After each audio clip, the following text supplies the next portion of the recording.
Welcome back to the project. As we stand today, framing is like 95% done and I have to put it on hold. If you're interested in the framing portion, there is a video previous just laying out and installing some parting walls, some partition walls for bedrooms and stairways and closets. So make sure you go check that video out. But whereas it's on hold, I have to do some HVAC. We got ductwork going in, a 95% furnace and a coil. So after that stuff's in, we'll be framing up knee walls in here and a little soffit to cover and hide some ductwork. So jumping back on mechanicals, the plumbing is pretty much done as well. New drains in here, new hot and cold water lines everywhere, new venting for the plumbing.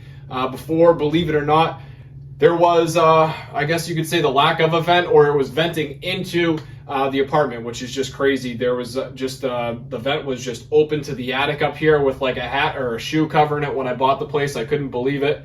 When you're doing a project like this, a lot of loose ends can add up to a pretty lengthy punch list. So I'm trying to keep that low and knock out some of these small ticket items while I'm in between projects, ductwork and framing. So I'm going to take you along and we'll knock a few things out. I'm in the first floor unit's middle bedroom closet right now. I have to do a little bit of trimming on this stud pack here. I did use one stud that had a little bit of a bow to it, and then also the stud pack for a structural component is just sticking out a fuzz. So I'm going to trim those back. I don't know if I'm going to sit here with a multi-tool and chip away at it, or if I'm going to bust out the chainsaw, but I don't really feel like getting bar oil everywhere. So let's see how this goes. Maybe a combination of both.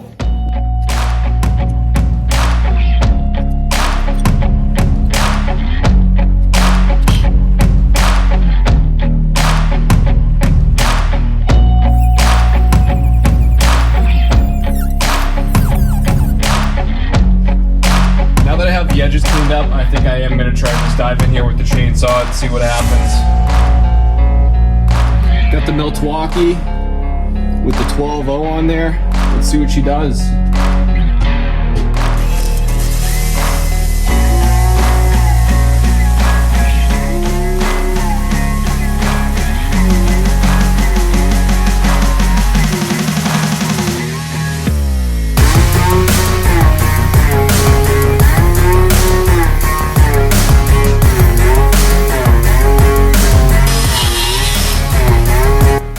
Gonna stick with the multi-tool.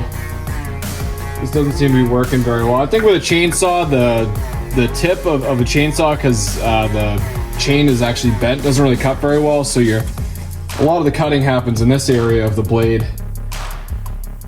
Yeah, multi-tool it is.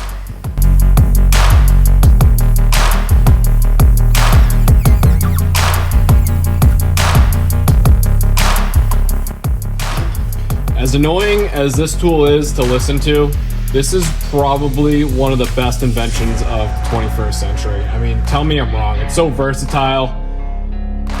All trades use them. Get yourself a damn Milwaukee multi-tool.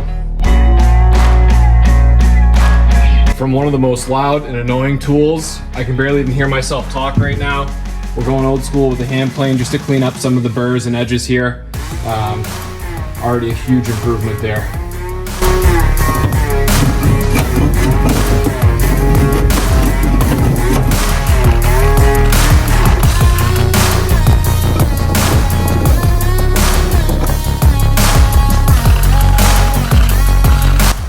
I'm gonna say that's good enough for the inside of a closet that no one is ever going to see. Some may even say I'm crazy for going this far, but that's just the kind of person I am. But that's all nice and dead flat and should accept blue board very nicely. So I have these lovely winder stairs behind me here. They're original to the building and I kind of breathed some life into them, brought them back. I have way too many hours in them. Basically went through a complete rebuild on them just because both floor heights changed and it was set up for the old floor heights. Went through and re-leveled them, changed the spacing, and redid the sides of it. I put hardboard all along the sides and bonded all of it. Unfortunately, during framing, I had the newel post in the corner of the stairs back here, and it fell over when I bumped into it, and it put a nice big scuff and a dent at the bottom. So I just want to address that now because I will forget until I'm painting it, and then I'll see a big scratch and get all pissed off. So we're going to take care of it today. Off this repair with a quick sand just to remove any high spots from the new scuff, and then I'm just going to come back with some paint and patch just for a quick little repair instead of mixing up Bondo like I did for the rest of the project.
So staying on trend with the to-do list and the stairs, I have this corner piece, this corner shelf that I've been just pushing off because I really don't feel like dealing with it.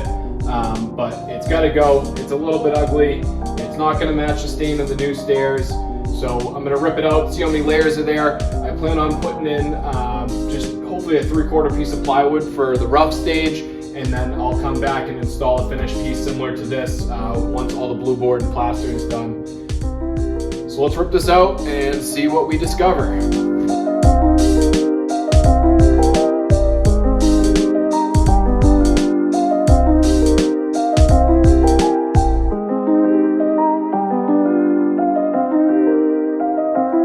So kind of what I was expecting down here, just some 1x material, holding all of these 2x2 studs in place. Based on the age of these nails, these cut nails, I would say that this is probably original. So my plan is, I think, to cut that flush with the studs, and then we'll build the blue board right up to it, and then I'll come back and again finish installing that trim top piece and add a little bit of support back here just in case anything heavy ends up on display or if somebody ends up standing on it. So we'll build that out and add some sturdiness, some rigidity to this corner.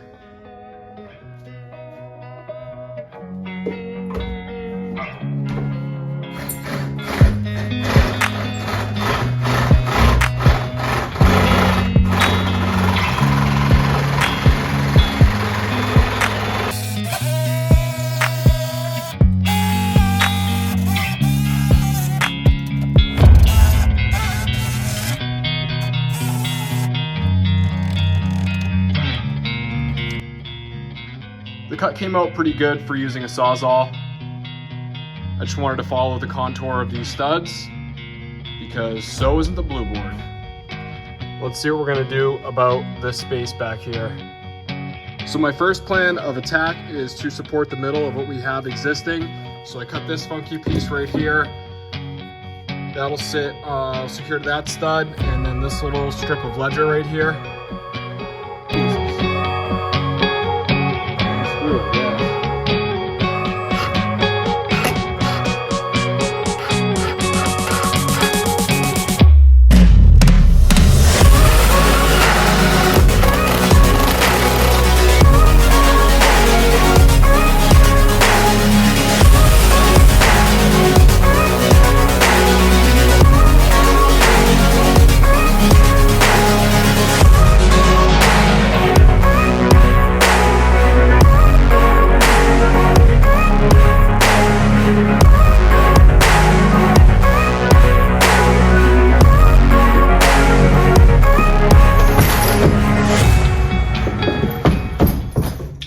good from my house.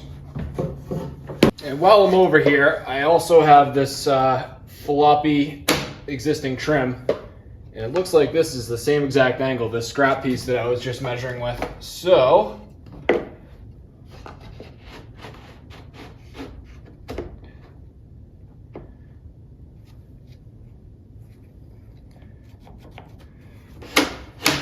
let's cut that.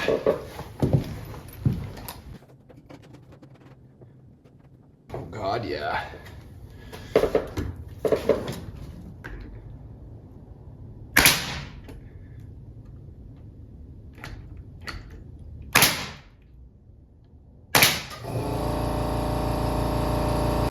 And this spacer here just has a little bit of play in it. Might as well shoot a few nails in. This tub behind me has just been open since it was installed, so it's getting pretty filthy. Luckily, no damages have happened to it, but I'd like to keep it that way. So we're gonna get it covered up properly and protect it for the rest of the project.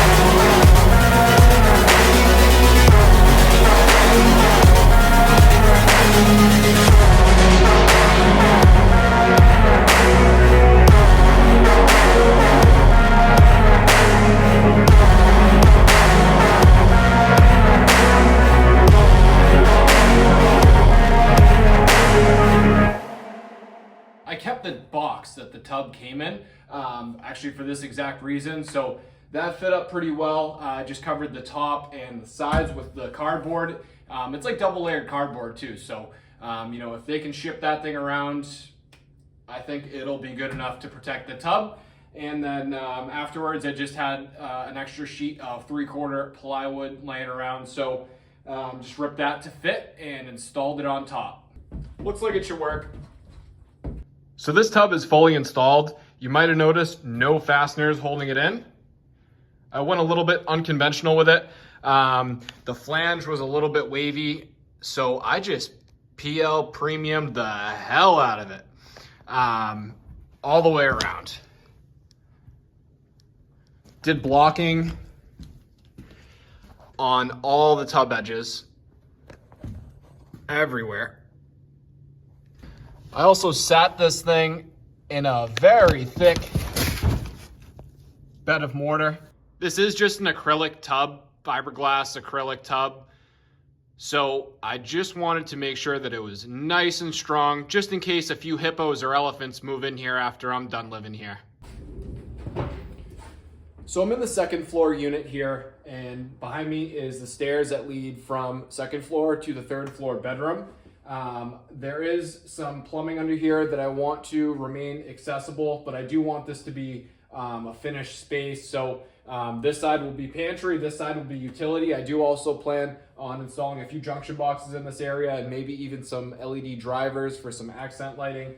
My plan is basically to just picture frame this out a little bit and then have some sort of pull-out access that you can just readily get in here. Say anybody ever needed to shut water off to the unit, these valves will isolate this whole unit. So good to have access to that. There's a clean out down here as well.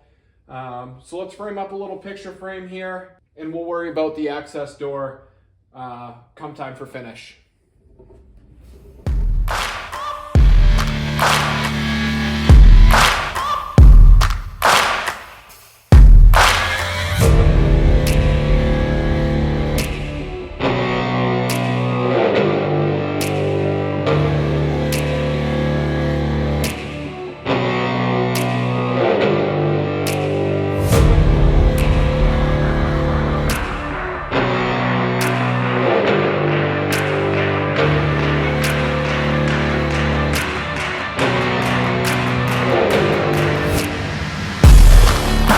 quick little easy project. That's all set.